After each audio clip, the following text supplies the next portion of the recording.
Friends, Barpeta রোডে হাঁটার মতন আর পরিবেশ নাই। আর সকাল থেকে মানে প্রচুর পলিউশন, এই ট্রাক বাস সব জায়গাতে পুরো একদম পলিউশন। সেই জন্য এখন গলির ভিতর দিয়ে হাঁটতেছে। দেখেন মনে হয় একটা বিয়ে গেছে, এখানে কত সুন্দর ডেকোরেশন করছে এই ঘরটার হবে। খুব সুন্দর বড় দূরের থেকে গেট টেট করছে। মানে কেন পলিউশনের কথা বললাম, অল্প আগে মোটামুটি হাইওয়ে দিয়ে হোক বা আমাদের প্রাইভেট রাস্তায় হোক, যা কমার্শিয়াল রাস্তা হোক, সব জায়গাতে একদম পুরা পলিউশন, একদম নাক বন্ধ করে আসতে লাগে।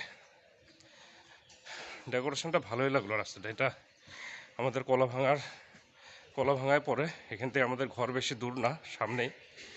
তো এই ভিতর দিয়ে আসলাম, তো দেখলাম যে খুব সুন্দর একদম গেট টেট খুব সুন্দর ডেকোরেশন করছে। এই জন্য ভিডিওটা এমনি করলাম রাস্তাটায়। So have a good day guys.